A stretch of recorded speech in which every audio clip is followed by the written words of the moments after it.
अस्सलाम वालेकुम वरहमतुल्लाहि वबरकातुहू। तो कैसे हैं आप लोग? मैं हूं आपका अपना दोस्त शराज अहमद। आज की इस वीडियो में बात करने जा रहे हैं माइग्रेशन के बारे में।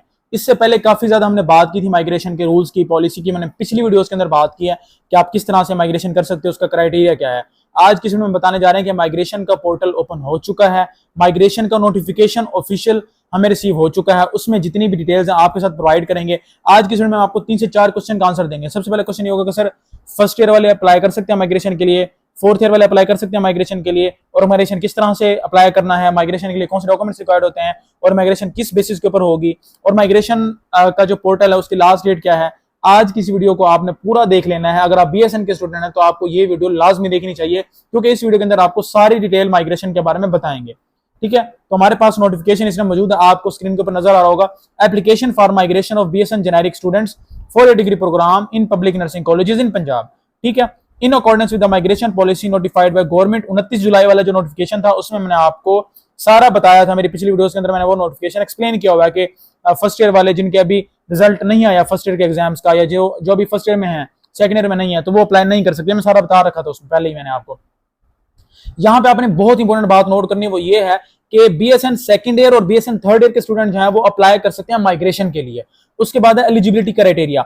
एलिजिबिलिटी क्राइटेरिया की अगर हम बात करें, clearance of first annual examination in mandatory requirement, means कि अगर आपने बीएसएन फर्स्ट ईयर पास कर रखा है तब ही आपका माइग्रेशन का प्रोसीजर आगे बढ़ सकता है, तब ही आप माइग्रेशन के लिए अप्लाई कर सकते हैं। अगर आपने बीएसएन फर्स्ट ईयर पास कर रखा है, मींस आप सेकंड ईयर के अंदर हैं, आप सेकंड ईयर के अंदर हैं, आप थर्ड ईयर के अंदर है, तब आप बीएसएन माइग्रेशन के लिए अप्लाई कर सकते हैं। उसके अलावा no migration in allowed in the first and final year, means जिनके एग्जाम नहीं हुए फर्स्ट ईयर के वो भी माइग्रेशन के लिए अप्लाई कर सकते हैं, और जो फाइनल ईयर के स्टूडेंट्स हैं वो भी माइग्रेशन के लिए अप्लाई नहीं कर सकते। मेरिट कैलकुलेशन, मेरिट कैलकुलेशन में यह है कि migration shall be on merit come preference basis. अब इसका क्या मतलब है? इसका मतलब आपको कोई भी नहीं बताएगा, मैं आपको बताता हूं। माइग्रेशन जो है वो आपके दो चीजों के ऊपर डिपेंड करेगी, एक तो आपकी प्रेफरेंस के ऊपर डिपेंड करेगी, दूसरा आपके मेरिट के ऊपर डिपेंड करेगी।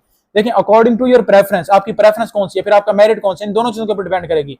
उसके बाद उन्होंने दोबारा नेक्स्ट पॉइंट बताया भी है, candidates with higher merit in the given pool of applicants shall have the priority over the candidate in the lower merit.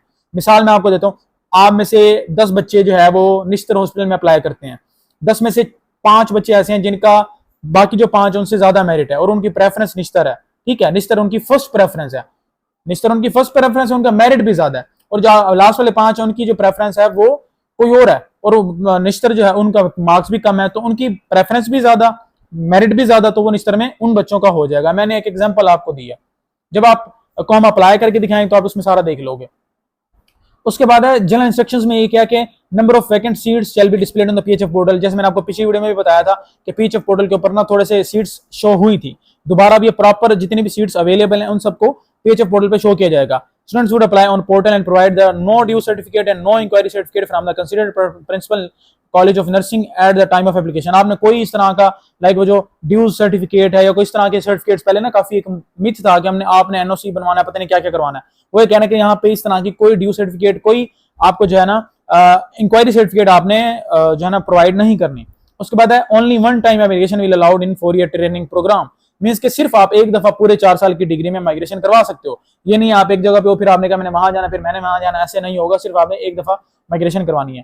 Students of the morning evening session, अब ये बहुत इंपॉर्टेंट बात है, मैं आपको यहाँ पे बहुत इंपॉर्टेंट बात बताने जा रहा हूँ। उसका रीजन ये है कि डीएचक्यूज के स्टूडेंट्स हैं वो कह रहे हैं माइग्रेशन करवाएंगे, उसके जो टीचिंग हॉस्पिटल है वो कह रहे हैं माइग्रेशन करवाएंगे। अब मसला क्या है, डीएचक्यूज के जो एक सेशन है जो कि टीचिंग से बिल्कुल अलग चल रहा है, कुछ अब जो पहला सेशन था ना वो टीचिंग से बिल्कुल अलग चल रहा है, जो आगे वाले सेशन है वो टीचिंग के साथ मिलकर चल रहे हैं।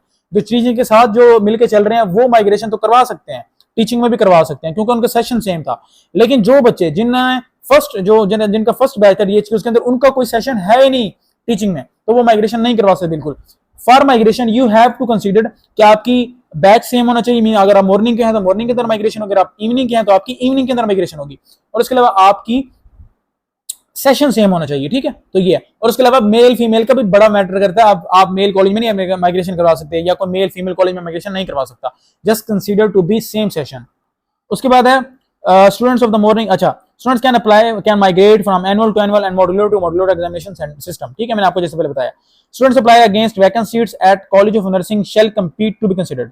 ठीक है, shall complete based on merit in case of equal marks of FSC matric shall be considered, and in case of same marks of FSC metric and age metric और FSC अगर सेम है तो age of the applicant shall be considered। Candidate older in age shall give priority, means कि जिन जैसे आपने apply किया तो उस टाइम पे भी ये असूल था कि अगर आपके जिसके एफएससी में ज्यादा होंगे तो उसका पहले नाम आएगा, फिर उसके बाद जिसकी मैट्रिक में ज्यादा होंगे, अगर मैट्रिक में दोनों को सेम है तो उन दोनों का नाम आ जाएगा। जब उनके दोनों के मैट्रिक और एफएससी में सेम है तो फिर उनके एज के ऊपर डिपेंड करेगा, जिसकी एज ज्यादा होगी उसको प्रेफरेंस दी जाएगी। ठीक है, बेसिकली अब यहाँ पे ना इन्होंने दो चीजें बताई हैं। इन्होंने बताया कि आपका जो मेरिट है वो आपका एक तो प्रेफरेंस के ऊपर डिपेंड करेगा और दूसरा आपके मार्क्स के ऊपर डिपेंड करेगा। अब यहाँ पे आपको जो मेरिट है वो अप्रोक्सीमेटली आपके एफएससी मार्क्स के ऊपर बनेगा, आपके एफएससी मार्क्स के ऊपर डिपेंड करेगा। अगर आपके एफएससी मार्क्स ज्यादा होंगे तो फिर आपकी माइग्रेशन इजीली हो सकती है, और आपके एफएससी मार्क्स कम है तो आपकी माइग्रेशन हो सकता है वो थोड़ा डिले हो जाए, लेकिन वो मींस के उसमें मुश्किल आएगी। उसके बाद online application shall be submitted on Punjab Health Foundation portal at Pakistan Nursing Admission System 2 phf.gop.pk before 11 PM 12 PM PST on 19 August 2024। ठीक है, नो हार्ड एप्लीकेशन और earlier submitted application shall be considered, you have to apply from the beginning, और अपने इस तरह से apply करना होगा। अगर आपको ये वीडियो अच्छी लगती है और आप इस वीडियो के ऊपर मैक्सिमम शेयर करते हो, मैक्सिमम इसमें लाइक करते हो, मैक्सिमम कमेंट्स करते हो, तो हम नेक्स्ट वीडियो में बनाएंगे जिसमें हम आपको खुद माइग्रेशन करके दिखाएंगे, हर एक स्टेप खुद एक्सप्लेन करेंगे, तो आप इजीली उसको देख के और उसको कंसीडर करके आप आगे जा सकते हो। ठीक है, तो थैंक यू सो मच, तो मिलते हैं नेक्स्ट वीडियो में, तब तक के लिए अल्लाह हाफिज।